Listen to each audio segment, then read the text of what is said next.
This is the Chassidic Story Project with Barak Hullman, podcasting from Jerusalem, Israel. This podcast is sponsored by listeners just like you. To become a supporter of this podcast, please go to HasidicStory.com, HASIDIC story.com. You'll never know, you'll never know, you'll never know, you'll never know.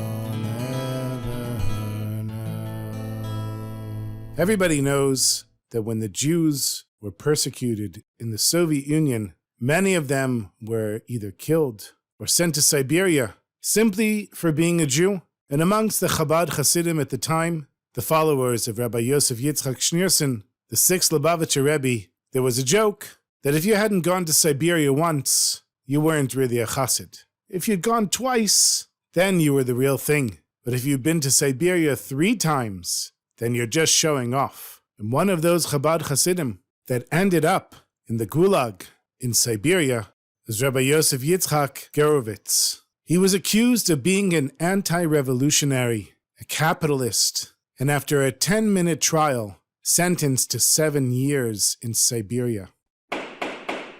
The rabbi didn't even know that the police were even watching him. In the Soviet Union, they used to say there were 2 types of people, those who were in jail and those who were going to be. And being a chassid of the previous Rebbe, it didn't look good the moment that Rabbi Gurevitz was arrested.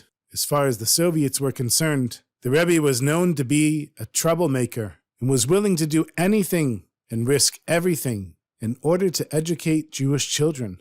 Getting caught in those days and being imprisoned in Siberia was sort of a death sentence. For most people it was. And now, Rabbi Gurevitz was on his way to a concentration camp in Siberia. Being a chassid, he knew that no matter what, ki b'simcha teitzeu, a person that's positive and happy, the joy can take a person out of their hardships. And so he decided, as much as he possibly could, to stay positive and happy all the time. He was brought into the prison camp, shown his barracks. They were so disgusting. He didn't even think that a human being could live there. And the guards told him tomorrow morning he would be assigned a job, and he would prove that he was a productive Soviet citizen and not a parasite like he had been. He was told by friends that if he was asked if he had a skill, that if he said that he didn't have a skill, they would give him hard labor, and his chances of surviving were very small. So when he was asked by the guards if he had a skill, he said yes, he was a tailor. He lied. He didn't know anything about being a tailor, but his mother had a sewing machine at home, and he'd seen her work on the sewing machine. He figured how hard could it be? So they took him to a huge factory where they were making wallets for soldiers. Put him down in front of a sewing machine, gave him some large stacks of leather cut in different sizes. They showed him how to make the wallet and then let him go to do his job. Now, Rabbi Gurevitz would have happily started making a wallet. The only problem was that at that moment it was Shabbos. And even though a person is allowed to do certain things on Shabbos, one thing that they're definitely not allowed to do is to sew. It's one of the 39 forbidden transgressions on Shabbos. So he sat in the chair in front of the sewing machine, and he kind of looked at it. He knew that, according to halacha, he couldn't even touch it. So he didn't know what to do. If he didn't work, they might chas v'shalom kill him. But if he did, he'd be breaking Shabbos. He didn't know what to do, so he just sat there for a few minutes. And then he saw that everyone else was working furiously and very busy. And before the foreman came around and noticed that he was doing nothing, he went to the toilet and stayed there for an entire hour. Afterwards, he walked around and then sat down in front of his sewing machine. He rubbed his hands, stretched for a few minutes. He was about to start working, and then he got up and went to the bathroom again. But on the way to the bathroom, he noticed there was a room filled with beds. It was the place where people could go if they were exhausted in the afternoon and they needed a little break. So after he left the toilet, he went straight into that room, crawled into a bed, and put the blanket over him,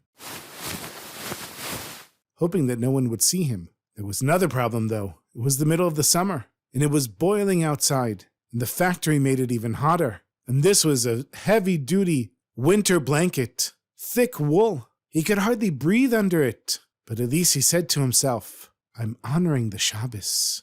And so the whole day he stayed there under the blanket, trying not to even move, only hoping that nobody would notice that he was missing. And it seemed like nobody had noticed that he was missing. However, the next day, when he came into the factory, there was a board with everyone's name on it and how many wallets they had produced. And next to his name was a big, fat 0. So the next day, 2 huge guards showed up and took him in front of some judges there in the camp for being sentenced. He stood there, quite scared. He didn't know what to do. And then, to his shock and surprise, one of the judges started speaking with him in Yiddish. And the Jewish judge said to him, what are you doing such stupid things for? You realize you could get 10 more years in Siberia for not working. Why aren't you working for Mother Russia? And Rabbi Gurevitz, he said, Your Honor, I'm sorry. It was Shabbos and I couldn't work on Shabbos. And the Jewish judge says to him in Yiddish, but it was possible.